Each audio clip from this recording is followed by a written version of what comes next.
Hello Hello， 大家好。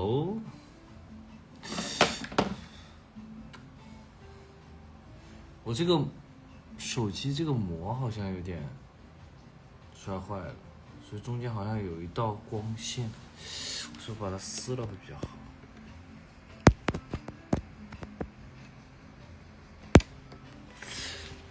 稍等啊，我把膜撕一下。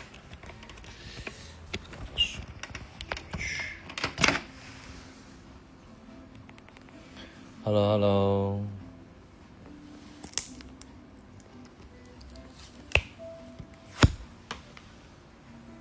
啊，清晰多了。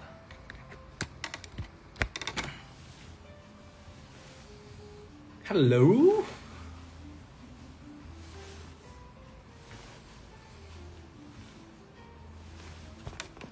下午好，大家下午好。今天过关的时候稍微慢了点，所以晚了一点，迟到了一点，不好意思，大家久等啦。今天是2月14号，也是我们的情人节，所以安排了直播跟大家见面，也祝大家情人节快乐，有情人终成眷属。还有3天就过年了，所以也是说在年前能够跟大家见面，然后聊聊天唠唠嗑，然后就是什么，以防大家过于想念。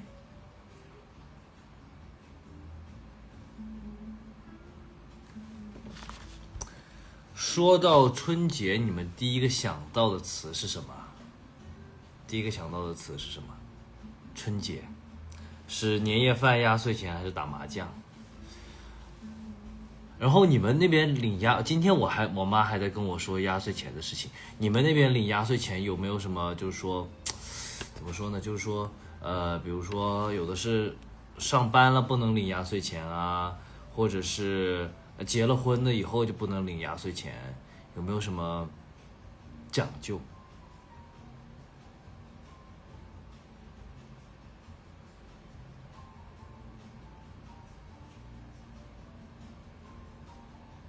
气氛放假团圆。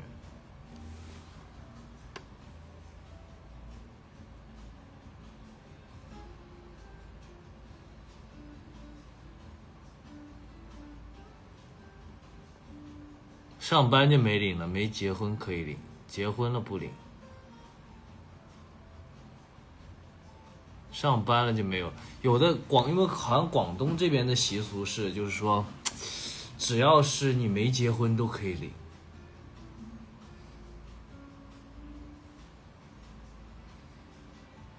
但是那边江西那边的习俗就是说，你上班了就不能领。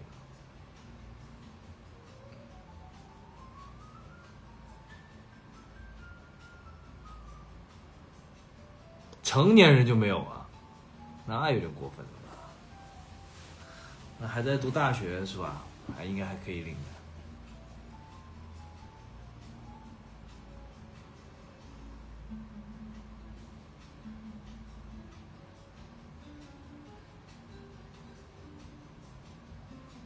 我没有压岁钱，我老早就没有压岁钱了。哎呀，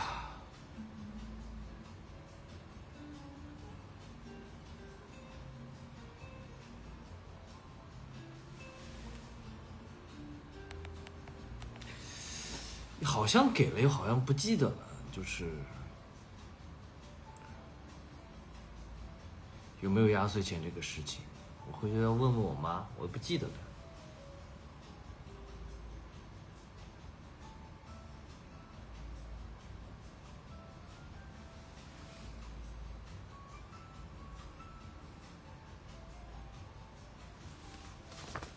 然后还记得，说到春节啊，24年在香港准备洪荒剧场演唱会的时候，那一年春节，我觉得应该是我过得最苦的一个春节了吧，就是不敢吃不敢喝，然后因为要保持好身体的状态嘛，然后我觉得就很惨。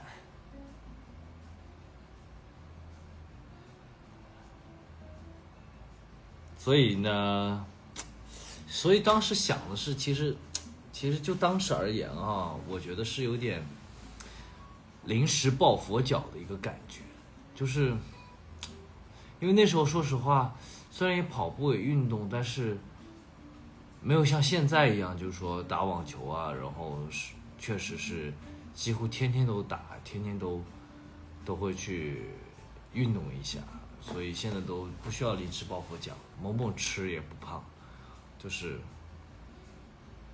说到现在就已经有点饿了，怎么会饿呢？有点饿了。下次什么时候？下次其实也在计划当中了。生日的时候已经在计划那个能够跟大家好好的见个面，生日的时候，对吧？然后其实是非常开心，我觉得明年一定是一个好年，明年一定是个好年，明年是一个超好的年，明年啊，明年都心想事成。然后明年，对吧？戏也可以看。然后年前的时候，我看了，就是因为在不懈的努力之下，然后现在看了2集的剪出来的片子，哎，不错哦。就我觉得，终于一颗石头落地了，因为其实一直都在忙后期这些事情嘛。然后我就觉得，哎呀，怎么回事啊？是不是因为时间太短了，或者是很多想表达的东西都没表达出来，就是很难过自己这一关。所以就是说，但是当然一定会有很多遗憾呢。你想看，从我决定开始做这个事情到开拍，其实就几个月，其实对待就编剧的压力啊，不管是各个部门的压力啊，都是非常匆忙的。你想看7月份11月就开机，对吧？11月底杀青，然后今年就要跟大家见面，是吧？说实话其实是一个非常非常赶的活，人家听了都，包括我们找的后期老师听了都你们这么快？我说对呀。所以我相信明年一定会特别好。然后回深圳之前也是和8月的这个团队开会，想做新的纪录片，因为其实也8月纪录片也过去几年了，有一些新的想法和新的表达，对，想去看看怎么去把它完成。对，所以还是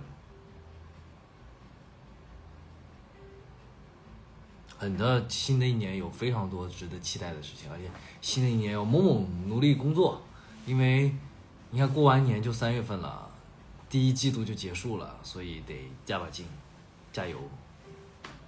新的纪录片有想法了，因为其实8月我们其实准备了非常久，其实非常充分，所以出来的状态很好。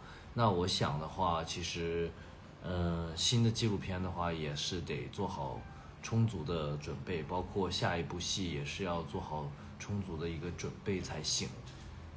对，迈出去了第1步，下一步就需要走得更加的谨慎，因为把一些流程方面，把一些该踩的坑踩一踩，然后下次就知道要注意什么了。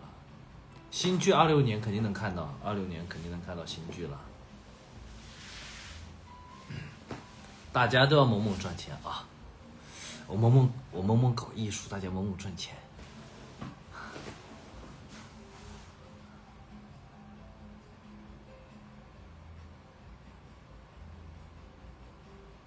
今天情人节大家怎么过啊？会不会去约上3俩好朋友去吃吃喝喝啊？新剧里面，我觉得新剧里面我的状态是蛮好的，无论是皮肤还是整个人的状态，确实我觉得是我近些年来最好的一个状态吧，就单纯说个人状态来说哈。对啊，我也是赶紧紧赶慢赶过来。今天看我今天都穿的比较的正式，有没有发现？跟大家一起过一个难忘的情人节。但你知道最近北京因为立春了以后，哇，北京太赶了。我回到深圳，我真觉得啊，老舒服了。那个空气当中那都是香甜的，老舒服了。就是那种湿润的感觉，你知道吗？我在北京，因为可能也是因为怎么说呢，就是其他朋友我知道吧，有中招，就是他们有点感冒了，你知道吗？所以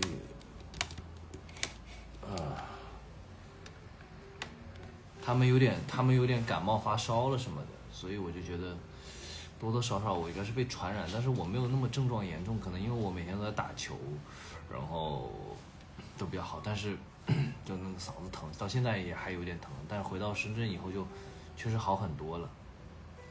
头发长了留长发吗？没有太多这个想法，留长发的想法没有太多，先这样吧。对，特别是开春了，因为，我也是这段时间，其实在年前也给大家准备了很多，晚睡故事也好啊，包括那个大家有知道立春呐、春至啊一些养生的小技巧啊，包括我们读书，通过读书的方式分享给大家。我也在读的时候也学习到很多知识，就是立春了，因为冬天我们藏在身体里的一些寒气啊、淤堵啊，它都要发出来，特别是在北方，尤其在北方。它都要发出来，我觉得那就是一个春天，就是一个生发的过程。然后要吃一些长在地里的食物，比如说红薯啊，比如说一些这个米啊、糙米啊，叫什么贱麦还是反正就是这些五谷杂粮吧。然后在地里的，然后就会把你的这个冬天积攒的一些淤堵之气、脾胃的这种什么胀气啊，就是咵就发出来。所以大家一定要注意这种养生小技巧，让自己的容光焕发，让自己延年益寿，让自己身体倍儿棒，吃嘛嘛香。然后我这时候来在网站上我征集了一些有趣的温暖的故事，今天就和大家一起分享这来自天南地北的年味儿。主题活动把我拉回了小时候的记忆。我小时候的包汤圆的糯米粉，家家都是用石磨来研磨的。当时只有一家邻居家有石磨，一家家都要排队借用。糯米要清洗干净后，需用水泡一晚上，在上海叫水磨粉。上面说到水磨粉，现在聊聊汤圆的馅料。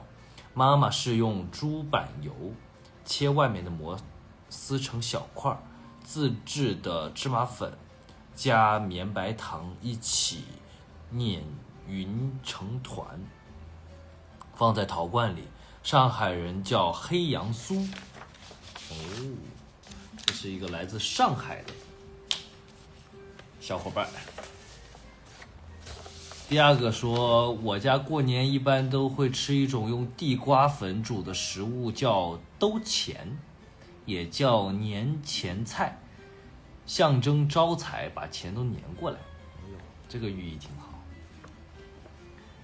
但小时候我吃完拿到的红包就被老妈撵走，长大后我吃完就要发红包给我老妈，又被她撵走。所以我是吃太多还是吃太少？这个问题问得好。所以小时候你们的红包是会被收走的吗？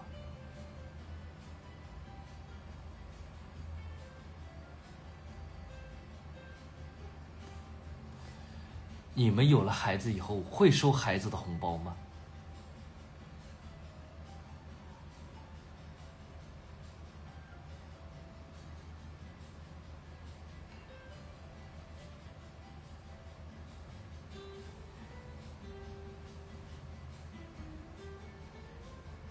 哎，我们浙江这边年夜饭一定要吃香甜的八宝饭，还有鲜肉馅儿的烧麦，希望吃到小哲新年餐桌上的同款美食。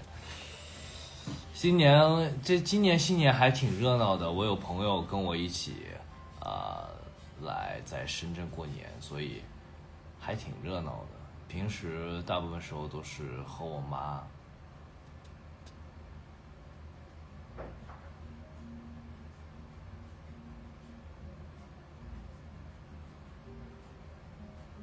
为什么要跟小孩？我妈都是这样跟我讲的，她说这红包我替你先存着，替你先保管的，未来再给你。其实也是啊，那父母给你的远比红包给的多。我觉得红包是新年大家的一种祝福吧，只不过是现在大家用现金越来越少了，可能这种当面传递的这种感觉会少很多。我是觉得比如说在群里给工作人员发个红包，真的没有就是用手一个个给大家包好递过去的这一份心意，就很多时候。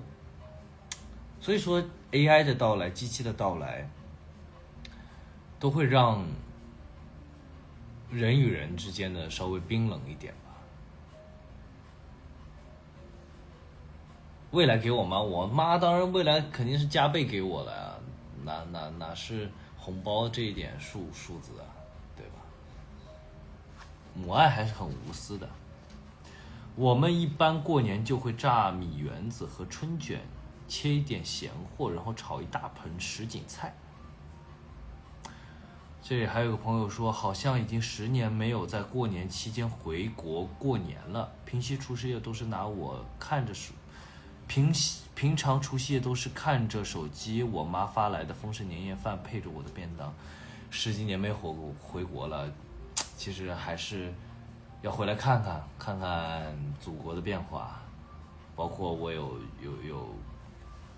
也有家人在国外，很久没有回过，或者是长在国外的，他们来我都是热情接待，他们真觉得就是说这些年中国的变化，他们是都没有看到，没有办法想象的，等到他们切实的感受到，就是带他去看什么故宫啊，带他去看长城啊，然后再来的这种新兴的城市啊，感受重庆的这个魔幻啊，是吧？香港的发达呀，深圳的大湾区的一个发达，对。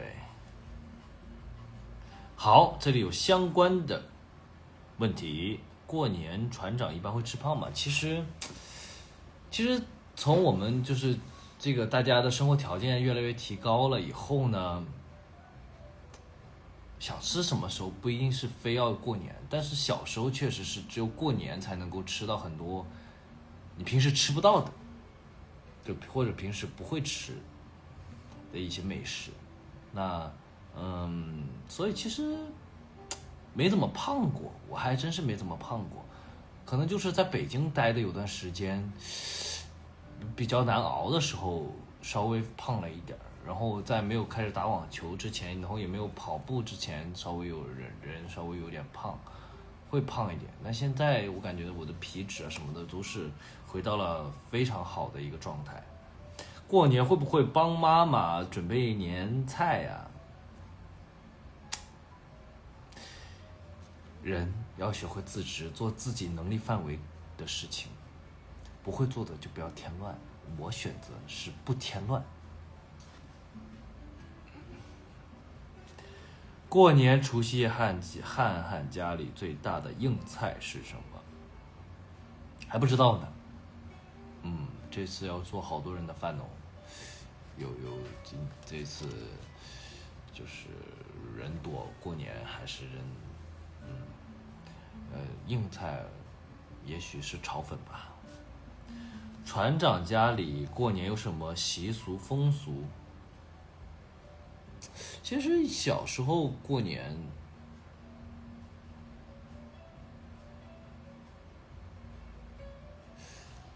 就是我外婆还在的时候啊，也家里是这个风俗，就大年30是外婆请客，吃年夜饭，对吧？然后就开始轮，初一我妈是老大，就开始到我们家，初一就我妈请，初二就老二请，初三就老三请，初四就老四请，然后一直吃，对吧？吃到然后最后再回过头来，你们也没有15个姐妹嘛，对吧？吃不到元宵节，然后元宵节好像带大家聚在一起吃一顿。其实我觉得就是大家亲戚聚在一起吃饭，然后孩子们打打闹闹，大人们打打麻将、斗地主，我觉得这就是过年的一种氛围吧。大家吵吵闹闹、热热闹闹的就过新年。然后呢，我们那里有个习俗是什么东西？不是0点的时候得放鞭炮，就跨新年那一刻得放鞭炮。放完鞭炮了以后呢，就有一次我妈就经常吐槽我这件事情。就有一次你知道，就是我妈在那放鞭炮，我不烟很大嘛，因为每家每户都放，楼梯楼道全在放鞭炮，知道吧？然后呢，我就嫌烟大，我就把门关起来了。然后我妈放完鞭炮就往上冲了以后楼道里都是烟嘛，然后哔哩吧啦哔哩吧啦，她就敲门，我又听不见，然后把门关起来了，因为烟我不想烟飘在家里，然后又吵，然后烟又味儿，因为我不太喜欢那个飘的那个烟的味道，然后我就关了门。我妈敲了半天的门，我都没开。然后我妈说她那一刻她都要窒息了，她都快给憋死了，然后我才把门开开来。为这个事情，每年过年那时候，我记得每年过年都要说我一顿。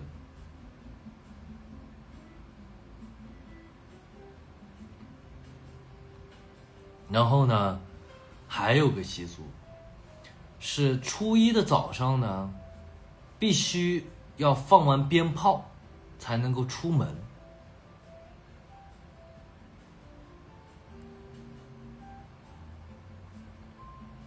放完鞭炮才能够出门，就你不放鞭炮，初一是不能出门的。我那时候小时候你知道吧，就是平时都上学，就是初一这段过年这段时间能够放飞啊，没人管，父母也不管，就是可以出去跟小伙伴一起玩耍。嗨呀，然后你小时候你又不敢点，对吧？也不让点，放爆竹，我就得把大人，我得给他们摇起来，你知道吗？他们就可烦我了，就是每天睡得最早，一过12点我就睡觉，起得最早也是我，他们好不容易睡个懒觉，不让他们睡，我就摇起他们，快给我放爆竹，我要下去玩。后来等自己能放鞭炮了，敢了，有能力了，你也起不来了。你那时候长大了以后，你宁愿大半夜出去玩，也不会早上起来出来玩了，也都是怎么说呢？就要睡懒觉，要睡到自然醒。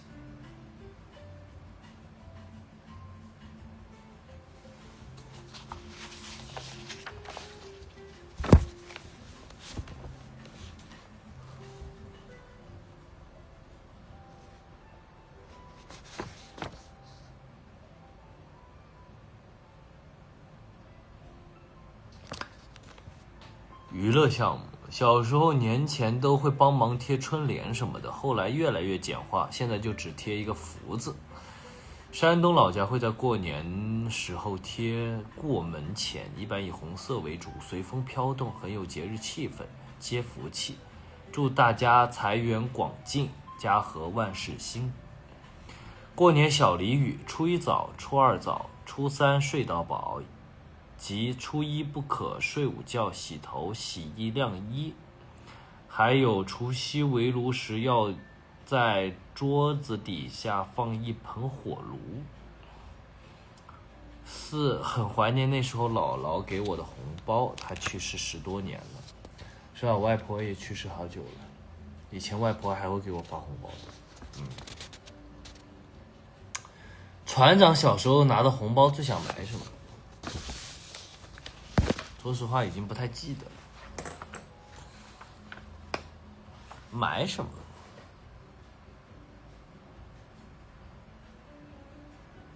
都被收走了红包。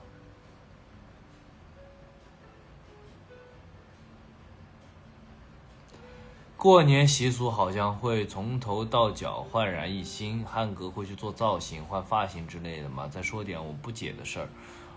我妈上个月烫过头，且发型刚好合适，也要去修剪染色，这也是我和我爸不理解的地方。大波浪经过经常修剪就没那么卷了，普通人又没有要天天打理，卷发棒就能做到的微卷，何必浪费一下午时间出门做造型，还要我们在外面等着他们？每年临近过年都这样，其实想想也是个非常有趣的节目啊。大家在新的一年，我是在离开北京的时候，把家里都收拾干净了，就断舍离，就是不要的东西或者想送人的东西，或者是都会断舍离，都送走。然后我喜欢家里整整齐齐、干干净净的，对，心情也舒畅。新的一年，我觉得新的一年大家其实慢慢大家都这个都是需要学会的，慢慢断舍离。船长过年时候会收到新衣服吗？有没有印象最深刻的时候？其实过年真的穿新衣服是比较开心的事情，特别是我记得那时候高2还是高3，忘了，反正那时候考得不错，还是因为拿到了上戏的这个 offer， 然后就买了一套 Nike 的，从头到脚。那时候还是詹姆斯系列的 Nike 的，从头到脚，鞋、外套、T 恤，其实就很薄一件，你知道吗？我估计就运动服就比这个跟那个差不多厚。到大冬天过年，一件 T 恤，一件薄的小外套，有点像丝质的，那不舍得换，也不舍得加衣服。那就是我那一年的最酷最炫的造型，那可是舍不得，一定穿到底。那给自己冻也得穿，那时候小时候还有个坚持，你知道吗？打死不穿秋裤，非常的固执，就是不穿秋裤。没办法，那是从小腿就粗，一穿秋裤吧，大部分裤子都穿不进去。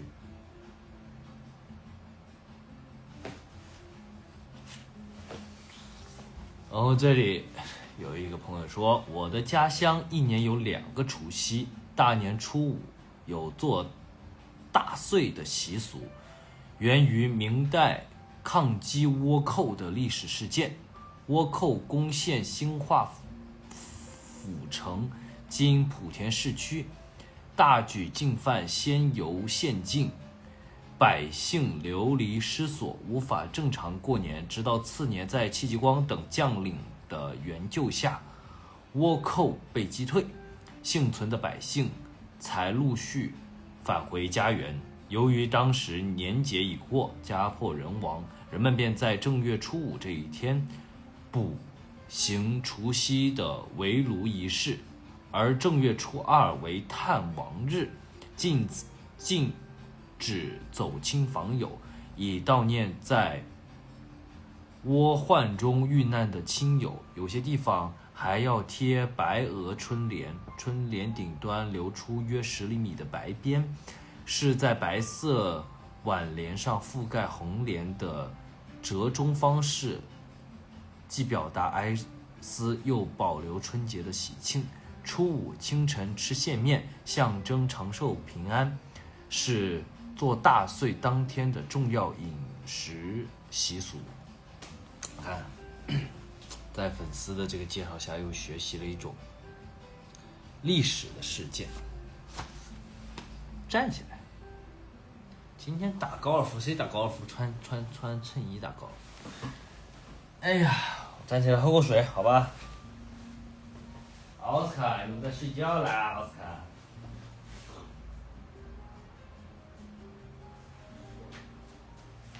奥斯卡。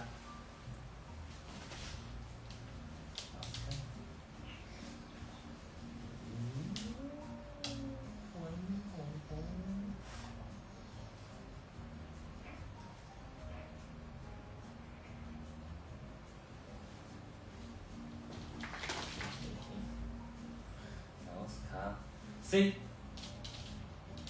握手，握手，嘿，另一只，嘿，嘿，另一只，嘿，乖狗狗。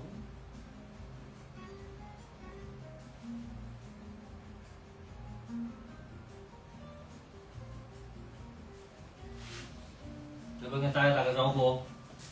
奥斯卡，奥斯卡，come on。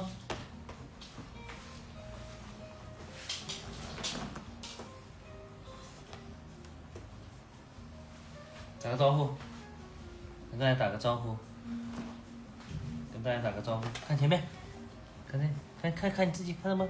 看你自己。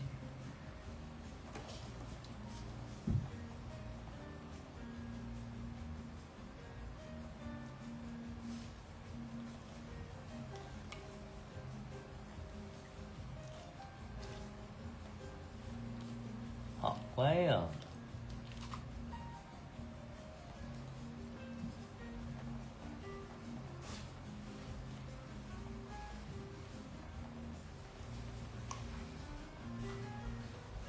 不舍得走了啊？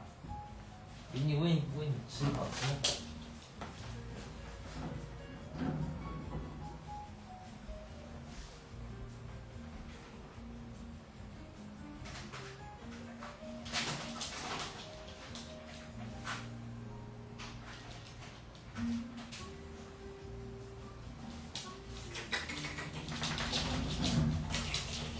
过来，往这。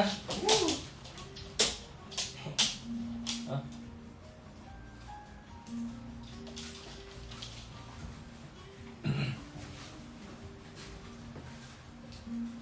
水。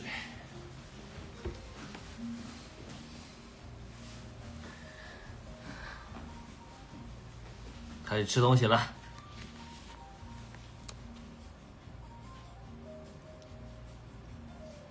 过年。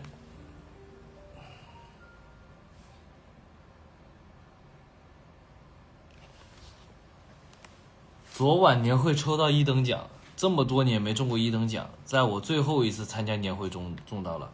我们在过年的时候有投壶比赛，哎呦，可会到尽头了。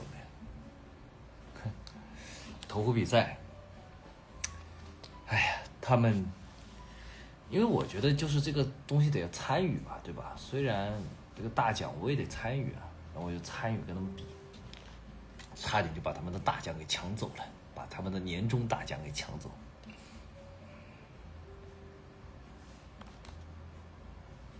春节在，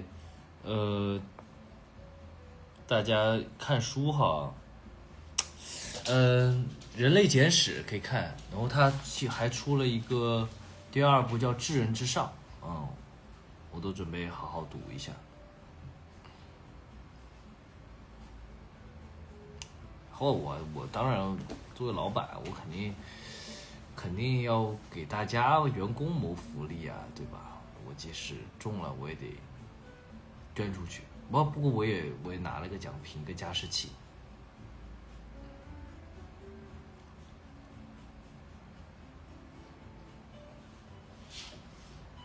奥斯卡。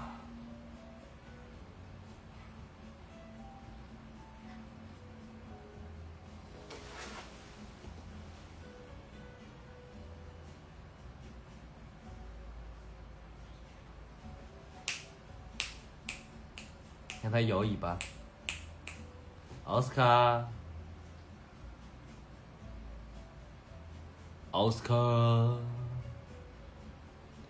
奥斯卡。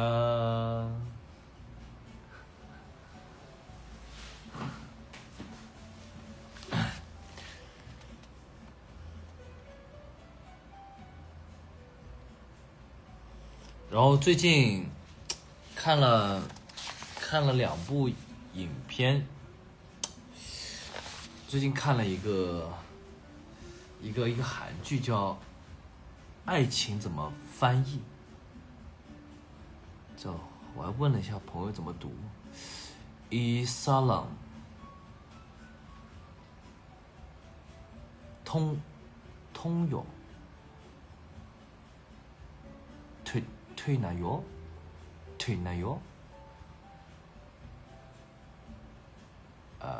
好像是这样吧，有点忘了。然后，爱情怎么翻译？这个片子反正我追完了，然后里面的画面啊，包括其实很有意思的是，男主他这个翻译官的这个角色，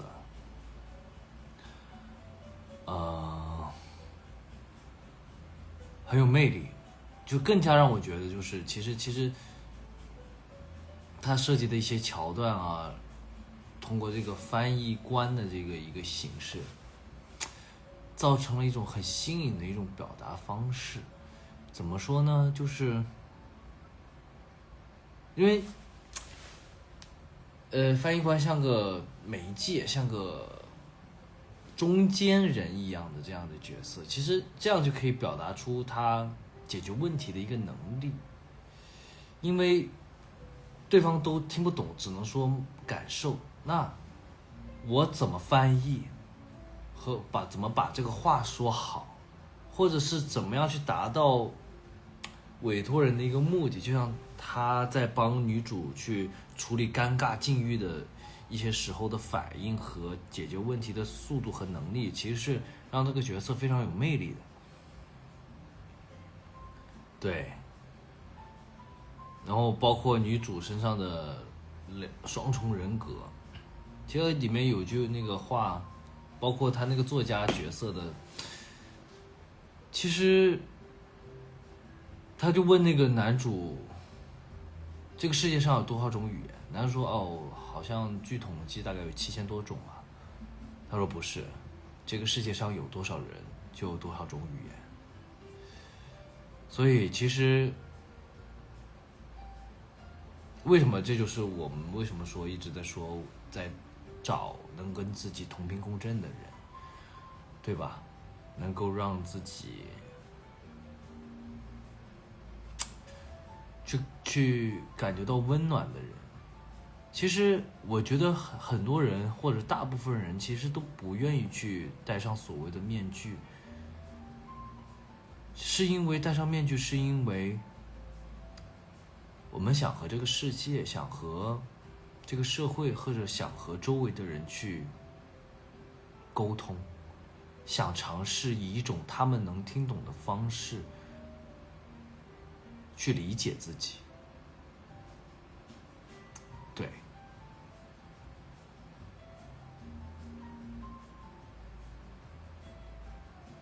这就是好像形成了我们所说的这个叫什么情商的之类的这样的东西。但是后面有一点点，稍微有一点，到谈恋爱多了以后就有一点点墨迹，但是前几集真的是非常的好，取景啊，镜头的运用啊，真的是很美。翻译这个官这个角色确实，你看一个角色为了一个演员为了这个角色，他得里面反正说了几种语言吧，都是需要下功夫的。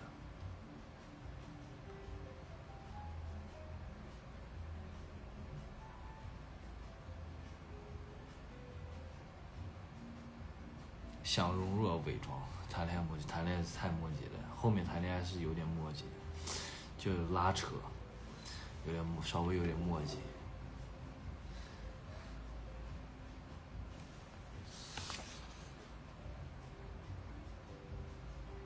今年要带着我家的小狗一路自驾从山东烟台来到三亚，准备在这过年。3月返回途中要去宝宝家乡新余看看。哎呦，新余好吃的很多啊，大家可以去尝尝好吃的。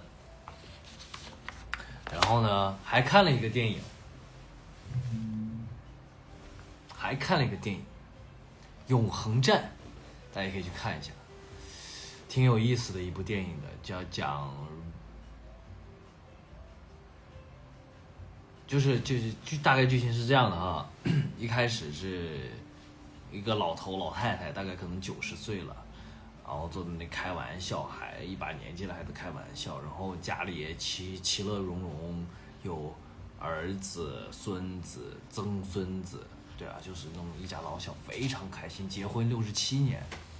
结果这个男主呢，这个老爷爷就吃东西哽住了，就去世了，他就他怎么变成年轻了？然后呢，开火车就坐火车来到了一个所谓的永恒站那个地方，就是说你死后呢，你可以选择一个地方去永远待在那儿。然后呢，他知道他的相伴一生的这个老婆也会来到这个地方，所以他就先选了一个地方啊。他认为他和他媳妇儿都会喜欢那个地方，然后留言条就给他了以后，然后就说你来了，这个有人就服务员告诉你，然后你把这个信给他，你就来找我就行了。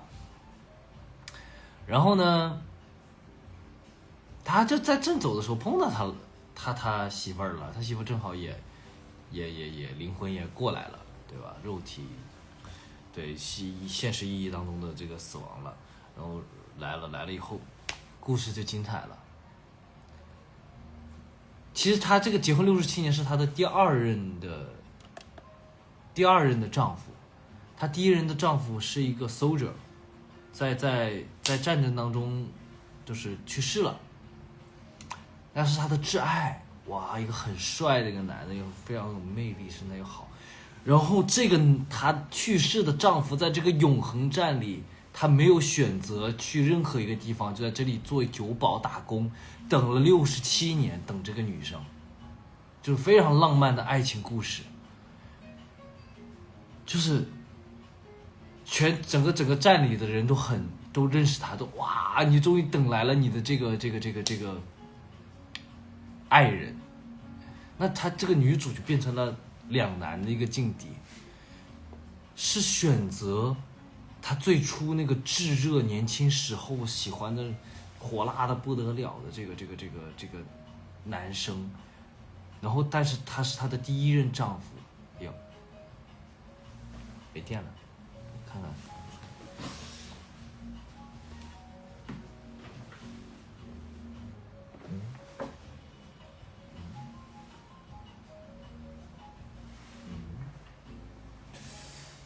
插头呢？找个插头。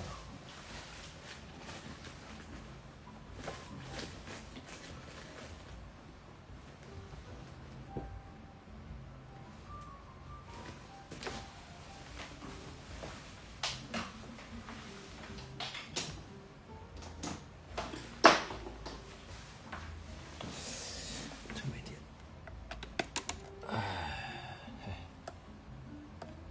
哎呀，这电力嘎嘎的，插上充电器啊。你了挺舒服的，躺着。讲到哪？讲到就面临那个选择了吧？是选择超火辣的她的第一任丈夫，然后他们这个炙热的爱情，还是选择那个相伴了67年的爱情，还是选择一个等了他67年的这样的一个爱情？都要，不能都要，因为永恒站只能选择一个地方待到永远，不能够改变。所以这就是有趣的一个人生命题，而且演员都演得非常的好啊。然后对，大家可以去看一下这个一个电视剧，一个电影，包括去看一下《人类简史》。对，这也是我最近在读的书。好。然后当然呢，这个不可避免的啊。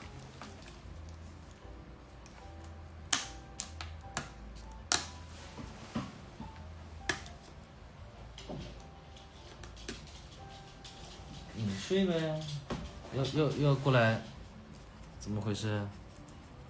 啊？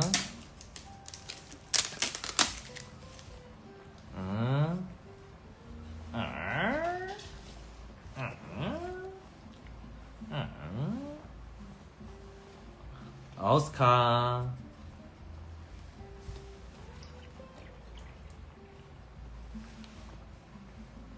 这不是吃的，这水，我喝水，喝口水，口渴了。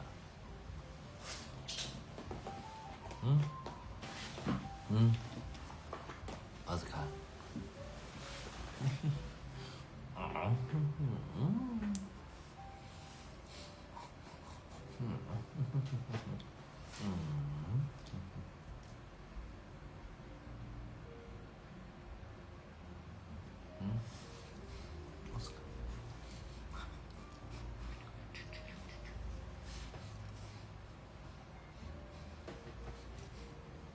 贴奥斯卡。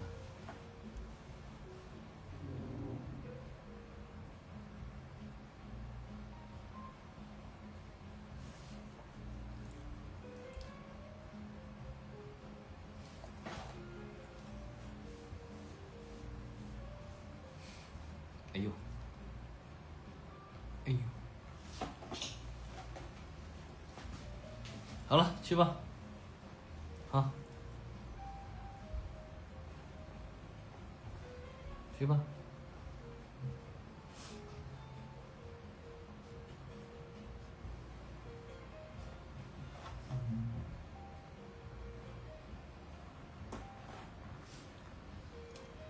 好了，去吧，奥斯卡。该去了啊。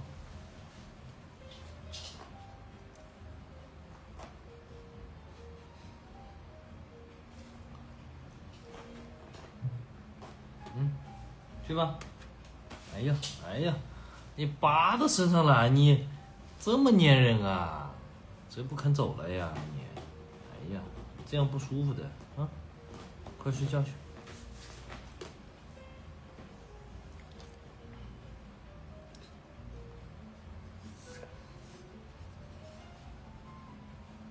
好了，我跟大家聊天了啊。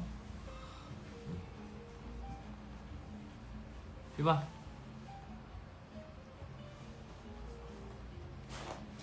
去吧。哎呀，哎呀，哎。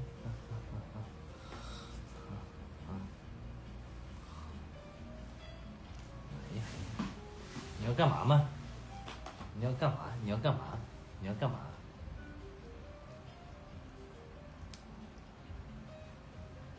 你要干嘛？你要干嘛？你这么喜欢直播啊？啊？你跟大家聊两句。聊两句。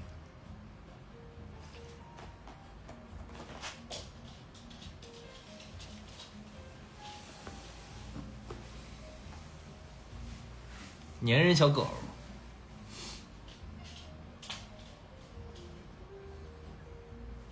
哎，不知道大家前段时间看了没有？看了温网没有？开年的第一个大满贯，大家看了没有？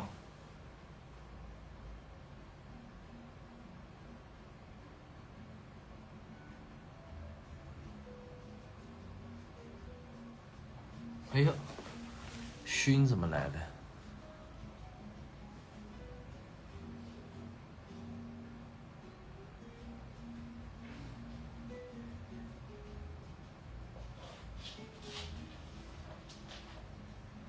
没有看澳网吗？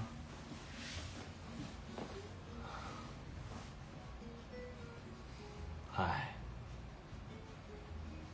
在香港啊，在香港啊，没看澳网，哇，澳网太精彩了，竟然你们都不看，没有看，我准备好的文稿我怎么讲？没有看我准备好的东西怎么讲？澳网看了澳网没有？一个都没有看过吗？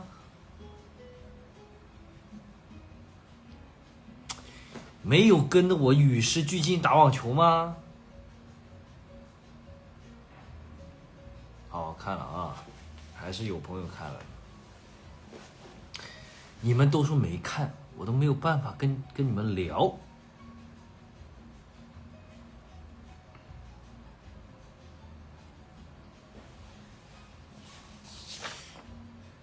这次澳网太精彩了，我是几乎，因为我在学网球嘛，我一定要多观看一些比赛，去好好去让自己有所提高呗，对吧？哎呀，看看有没有什么好一点的特效。哎呀，哎呀，这特效，哎呀，哎呀，哎呀，脸油的凶，脸油的凶，我找个纸。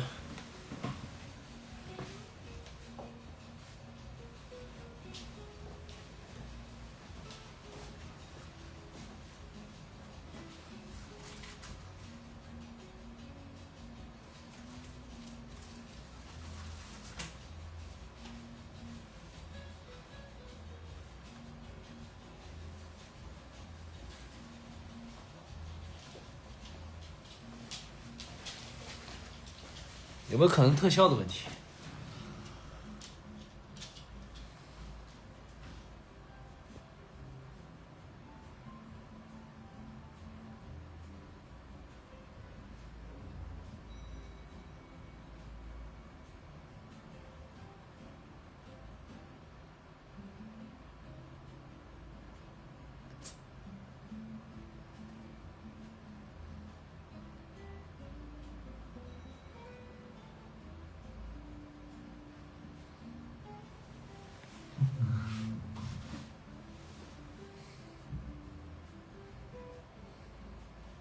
这个特效也怪怪的。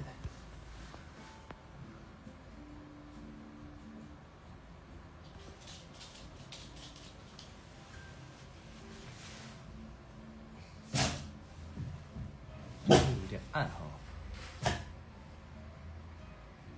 这个可以吧？是不是有点暗？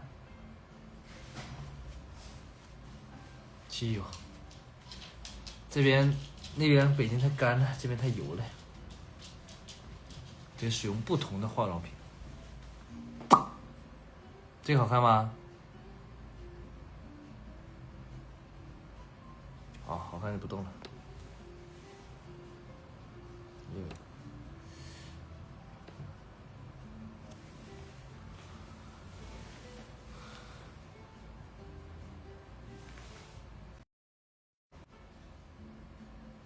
耶，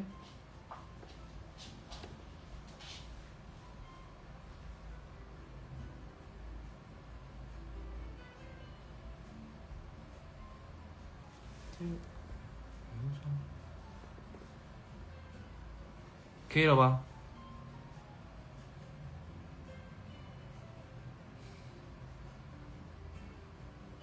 好嘞。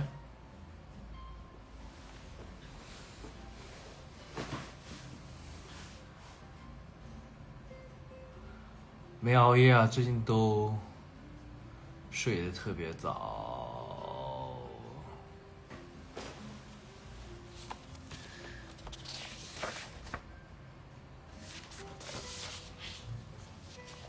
哎，刚刚发了那个，刚刚我才把那个比赛的那个发出来，大家看了没？然后最近澳网看完了以后，我觉得网球这个确实哈，是一个非常考虑反应能力和你的这个意志力的一个专注度、精神力的一个这样的一个怎么说呢？这样的一个运动吧。就我也会经常面临，就是跟别人打着注意力不集中的这样的一个情况，所以还是有很多要学习的地方。然后最近不是那个郑钦文也复出了，很可惜倒在了16强还是8强。对，所以我网球现在都是网球是我就是现在晚上必看的一个就是节目。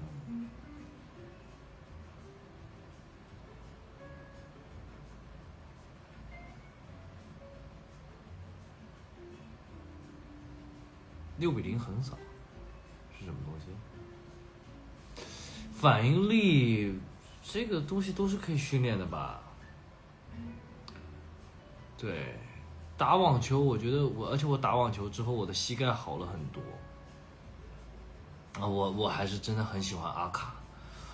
哇，你看他在半决赛的时候跟那个兹维列夫抽筋儿了，吃的止痛药，硬生生拖入第5盘，打了那么多抢七，然后惊险过关到了决赛。当然，我觉得德约科维奇也是非常非常的顽强，就看他打球就是18般武艺，样样都运，就是那还是抵不过岁月。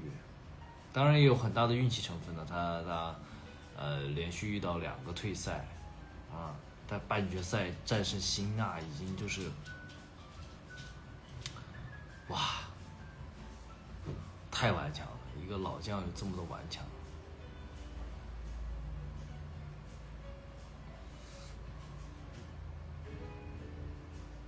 就是为啥对膝盖好？就是我经常他是半蹲的嘛，他会跳，他对我的股四头肌的训练还是挺好的，而且他一直这样半蹲着，我觉得对我的膝关节还是蛮友好的。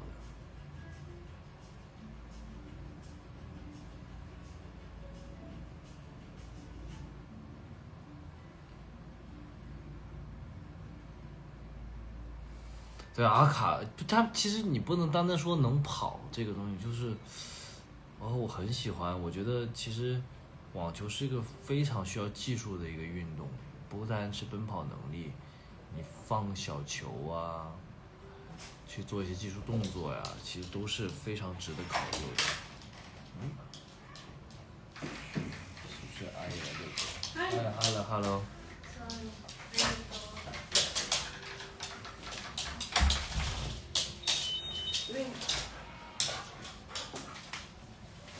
对，阿卡非常全面，然后会跑步啊，不是什么会跑步啊，就是奔跑能力啊，放小球啊，以及正手的攻击性啊，反手的防守攻击啊，都层层抵住了这个叫什么德约的这个攻击吧。对啊，网球对核心，对我觉得是其实对手眼协调非常好。你手眼协调也好了，而且其实还有一个是网球，就是对待专注力，就我们很容易就是说专注力下降，然后呢做事情专注力不集中，就是这个是非常，就是年纪越来越大非常容易出现的一个情况，所以打网球真的是很好的训练了很多。其实我都觉得就是会对视力蛮好的，因为你视力眼睛一定要跟着球动嘛，一直要跟着球动，然后你要找准击球点。考虑来马来西亚，当然有考虑啊，明年的一个26年的一个巡演，确实会继续做起来。对，应该是奥斯卡上厕所散步的时间，而且就是上网球课一定要一开始的教练非常重要啊。奥斯卡不在，正好我给大家讲解一个，就是你们学网球最需要注意的几个点，好不好？正好把穿袜子吧。打网球哈，就是你们在学习初期的时候，我相信很多人是刚开始接触网球，就是有个非常重要的一个点，比如说，哎呀，没带拍子，我想想拿什么东西，可以替代一下啊？这是什么东西？看起来有点脏脏的。就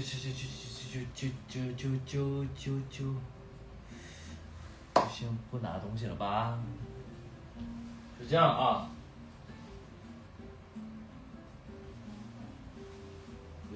是拍子，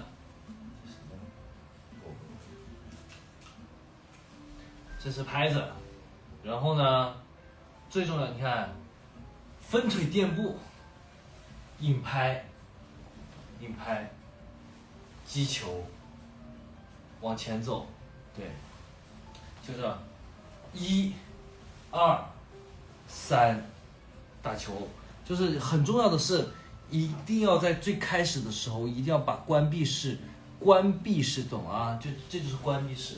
拿左手去指球，尽量撑开。我有的时候左手都很懒，然后挥拍回击以后接住拍子，左手指球，分腿垫步，左手指球侧身关闭式，然后挥，然后反手也是分腿垫步，关闭式，挥。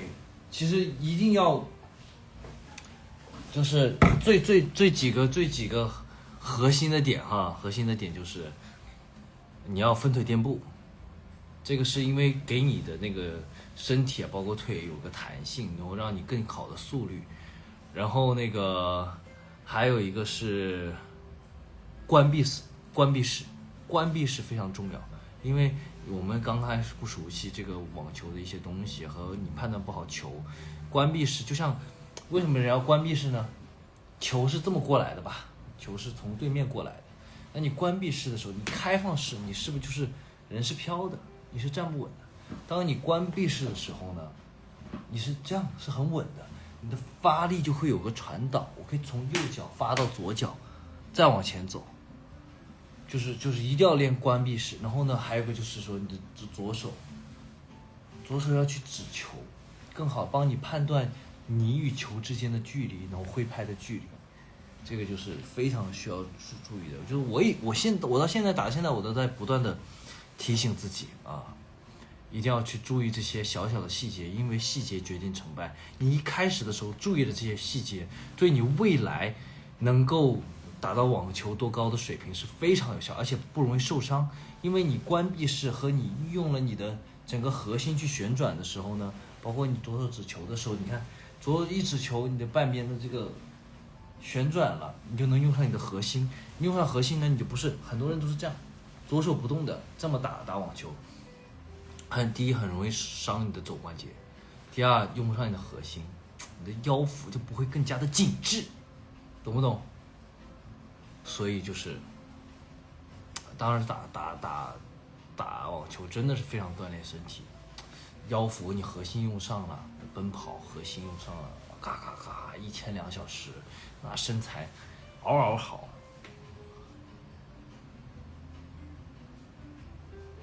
对，然后我不是现在我这个水平，我不吹牛啊，绝对不吹牛。3.0基本上就是横着走，我不吹牛，绝对不吹牛。我看看啊，我自己写的应该写了，拿了，我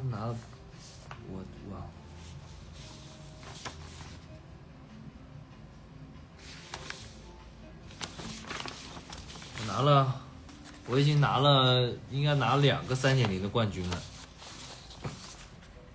然后呢，我的今年的新目标就是拿到3.5的冠军，就一点一点来。明年就是拿到4.0的冠军，4.0就很厉害啦，非常厉害啦。我现在3.0横着走，横着走。2个冠军，3个亚军，1个季军。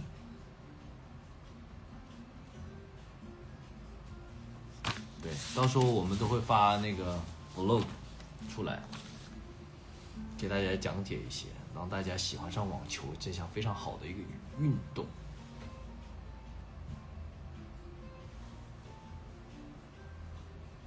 不知道那个看到新发的那个视频了吗？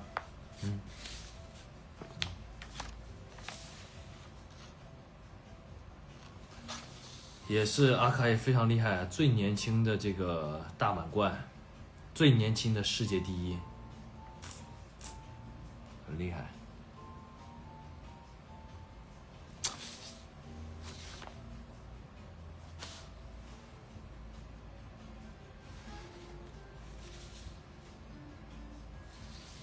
好了，滑雪，啥是3.0、4.0？你多去了解一下网球的知识呀，对吧？多去了解一下，运动起来。看到了，对呀，我那个，哎呀，决赛，那个是有一段时间了，现在变厉害了。滑雪，还是这个要小心点。对于想做的音乐或剧是怎么决定题材方向的，很好奇。因为小哲的音乐一直很有创造力，不断尝试新的曲风，是慢慢找方向，还是很早就有想做的很多方向了？诶，大家应该会有兴趣听我聊聊工作上面的一些想法吧。最近也是在聊新专辑的一个概念和企划的一个方向。已经出了3张专辑了，而且感谢大家的支持，成绩都非常的不错。然后在想还有什么能够表达的呢？内心还有什么想说的呢？因为其实很多时候我都在花时间去讨论剧本啊，然后包括做后期啊，也有很多琐碎的事情。所以在想，因为你首先要有一个大的概念，然后再把一些歌装进去。包括已经录了 OST 录了一首了，本来年前要录一首，但是因为歌词还没出来的原因，只录了一首合唱的，然后年后会录自己的一部分，曲已经出来了，就是也是非常好听的歌，也是，而且做 OST 的那种表达，好像跟自己歌曲的表达又是不一样的一个东西。不能够多讲新剧，像新剧我觉得还是要保留神秘感，然后让大家有一个看的一个新鲜的一个感觉。有容易唱的吗？对，就是OST 是古风的一个歌，对，是古风。然后前2天那个制作人在录那个真笛子的那个编曲的时候，就很鲜。对，在准备第4张专辑了，情歌，会不会多出一点情歌呢？应该会吧，而且说实话，你看我们开始做戏了，要做戏就要做，就是跟着就是有音乐的部分，所以很多我都在学习，包括摄影的一些想法，包括做导演的一些想法，包括后期自己做监制啊，自己去把握好自己的片子啊，一些节奏很有趣。其实做戏是一个更加繁琐的一个体系的一个东西，在里面真的学到很多东西，也是找了一些老师去跟他们去探讨、去交流、去学习。我觉得更重要的是有表达的心，就像做专辑一样的，你先有自己。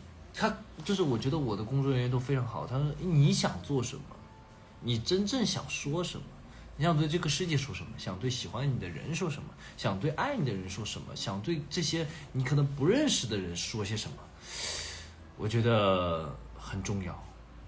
对，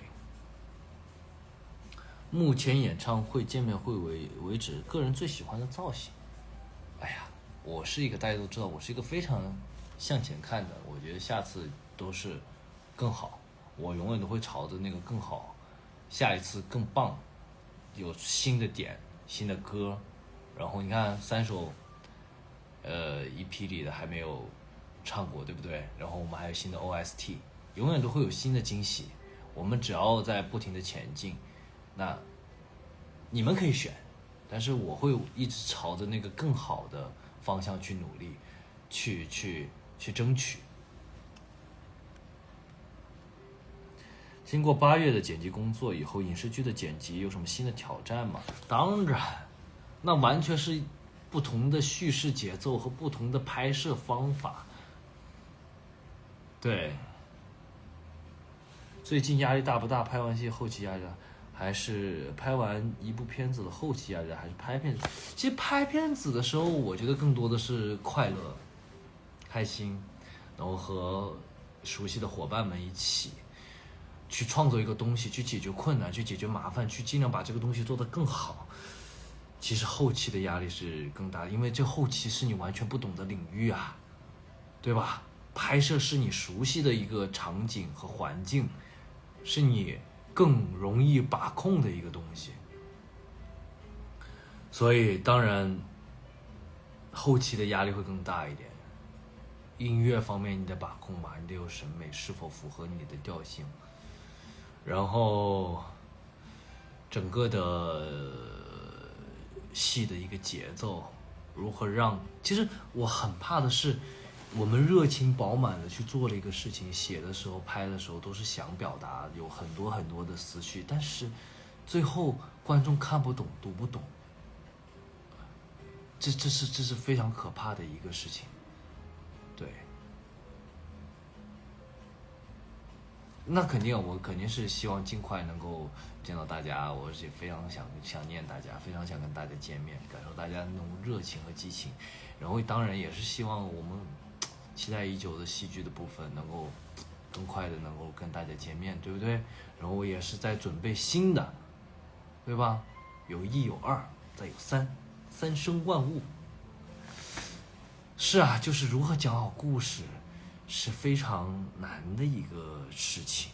对，你认为你的演技最能突破的方式是什么？其实大家都知道我是一个很喜欢突破自己，包括你看打网球也是要在一个不断进步的一个状态下，我也不单单是从演技方面吧，从表达方面，其实最重要的就是表达，然后能够让别人看懂，然后让别人能够触动到别人，这是作为一个演员很重要的一个东西。对，今年是我年前连续工作的第4天，明天连着工作也挺爽。这几年越发爱工作，是不是老了，懂得珍惜了？觉得工作真的很好，既能获得经济效益，又能充实自我，体现价值，并且在一段持续工作结束后很满足，休息起来也很安心。一段新的工作开展起来总是会让人开心。这几年越发的感恩，可以有证明自己能力的工作表现机会。工作真的令人心情愉悦，每晚工作结束躺在床上特别心安，想着明天还有事做就可以很有动力。我们船长也是这样有工作热情的人，我们要靠自己努力活出精彩。你看这话建议啊，放到我们的公司里，让每个员工都好好读一读。这么热爱工作，就好好的工作啊。那我虽然很热爱我的工作，但是我也很热爱生活。对，因为说实话，我觉得有的时候是弥补一些缺失吧，弥补一些前2年的一些缺失，所以在这2年有了这样的一个机会和看到了一个未来更好的一个方向，我觉得是时候要努力，对，要冲一冲，填补那5-6年，对吧？没有磨的刀，拿出来再用一用。日常生活中会被自己的强迫症行为困扰吗？有强迫症还好吧，没有太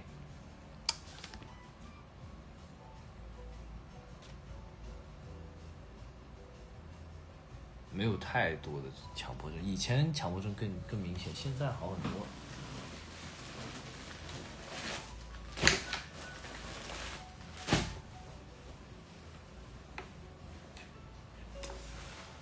哎呀，本来是要给大家写几个字的，哎，小姨笔又没给我拿。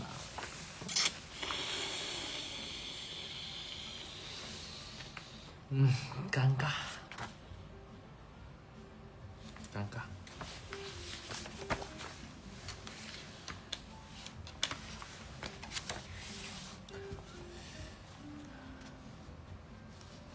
这位小孩，请问看到妈妈文章关于互怼的回击作何感想？有没有反击回去？这一回，我不想再说妈妈。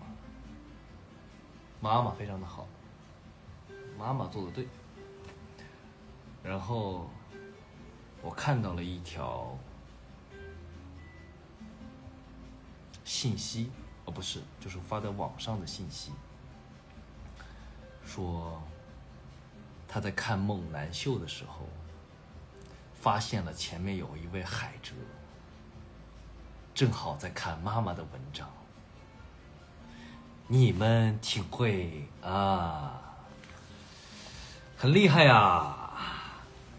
在满足自己的这个眼睛的同时，还不忘了学习。真的，我看到这个信息的时候，你们过得不错。暂停了吗？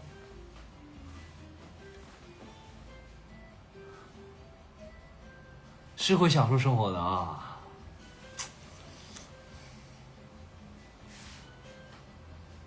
当然，我不知道是哪位粉丝朋友啊，看得出来大家日子过得还挺滋润的啊，然后还不忘学习，在这个时候，毅然决然的点开了妈妈的文章，受到了熏陶，顿时是不是觉得坐在那里没那么香了？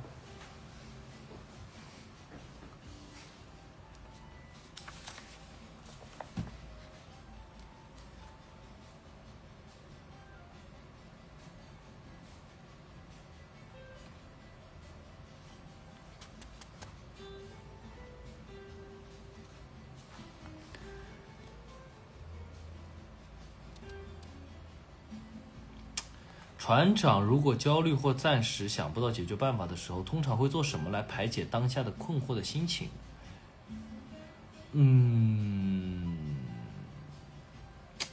其实想不到解决办法的时候，第一，问你身边有智慧的人。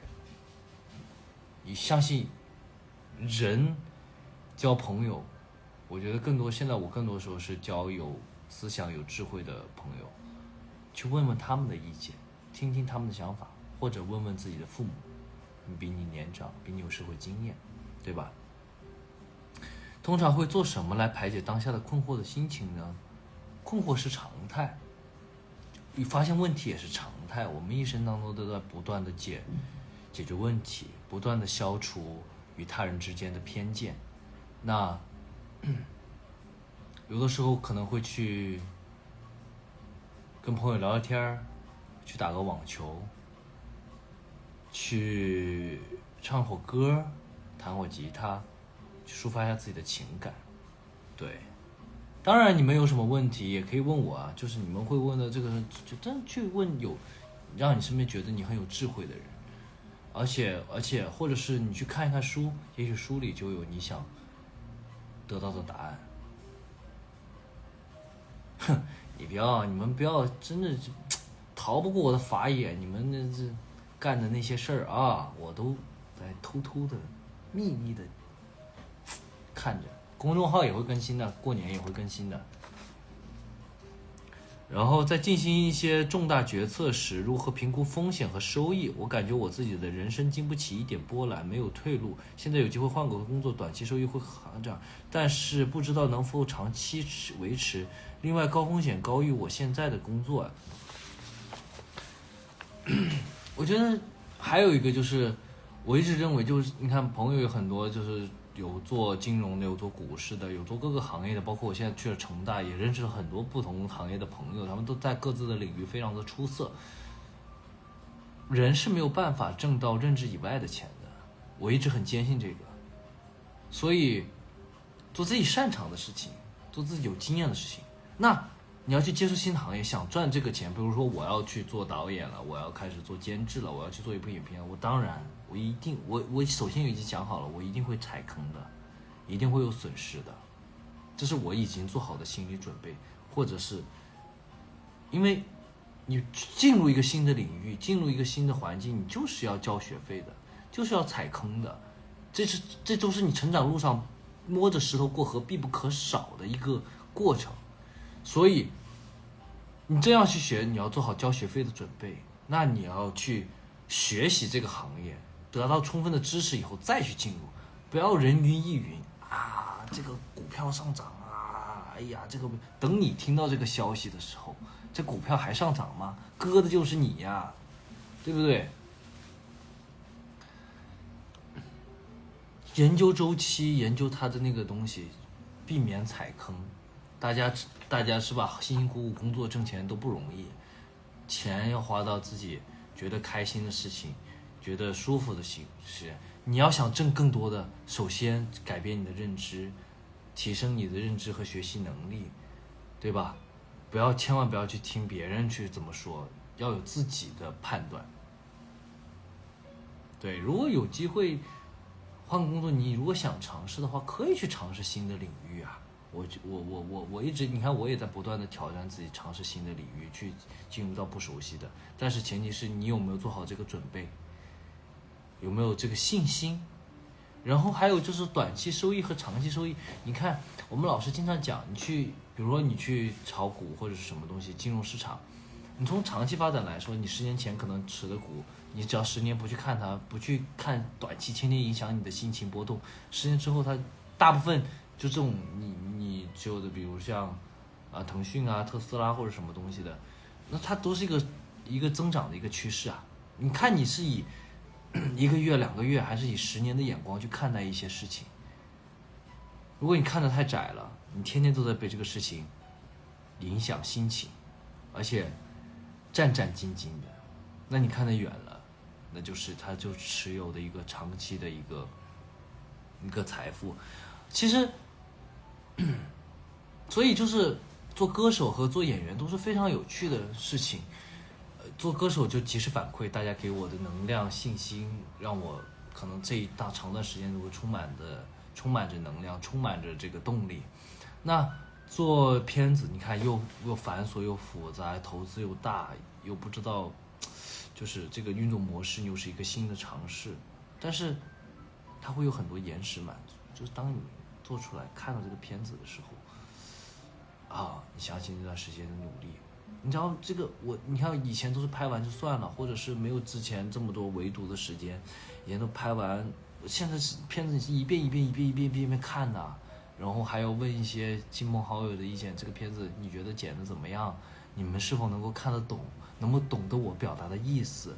所以这个就是一种，就是延迟满足的一种幸福。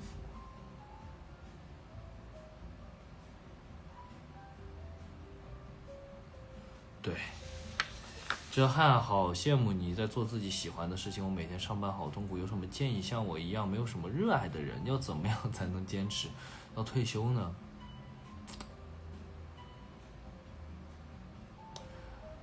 那就先去寻找自己灵魂的碎片，去寻找自己所热爱的东西。如果上班给你带来的只有痛苦的话，我认为其实还是要去寻找自己热爱的东西。当然我们都会面临的一些，不管是社会上的，不管是行业内的，不管是所有的东西，一些身不由己的，那还是要去做自己喜欢的。不管是一个运动也好，一个音乐也好，世界上有很多你未知的一些东西。就像人家说要去火星，或者是去哪儿，其实地球上很多文化，很多你所地方你都没有涉足过。哪怕你懂中文，这世界上只有20%的书是中文写的，你都看过吗？也没有。所以去寻找本身我们在成长的过程当中，就是在寻找自己，寻找自我，寻找自己所热爱的一些东西。我只是很幸运，在小的时候就找到了自己擅长的，也找到了一个很好的工作吧，也得到了家人的支持，我觉得这是很幸运的一个事情。所以有的人可能一生都在寻找，那其实我也在寻找另外的自己，就是除了演员之外还有什么可能。对，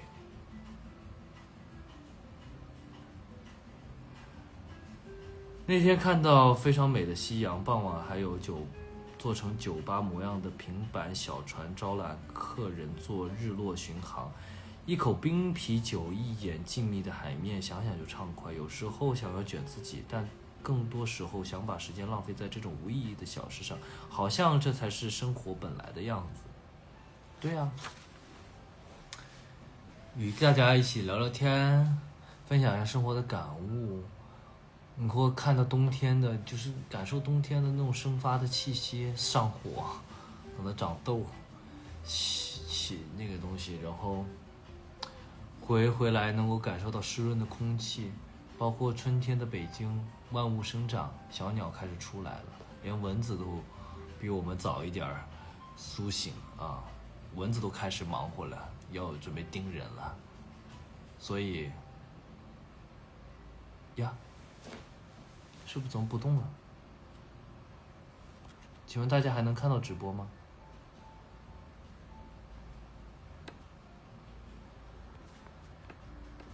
是不是卡了？哦，没有，不是卡了，是卡了吗？为什么感觉没有弹幕了？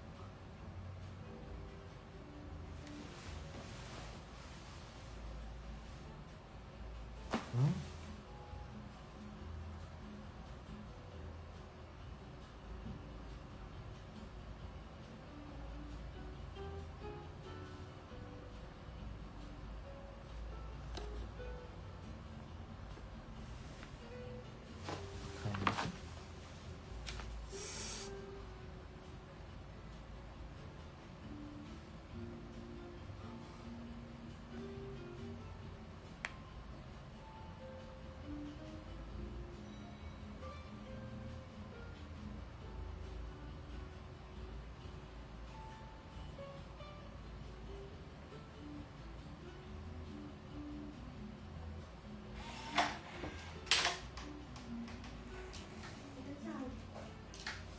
看一下。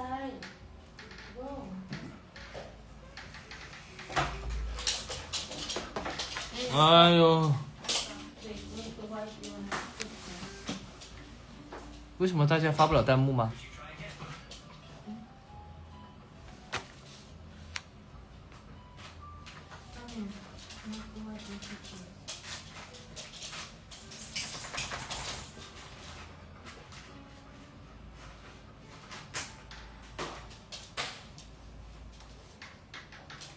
能看见吗？是不是刷新一下？哎呦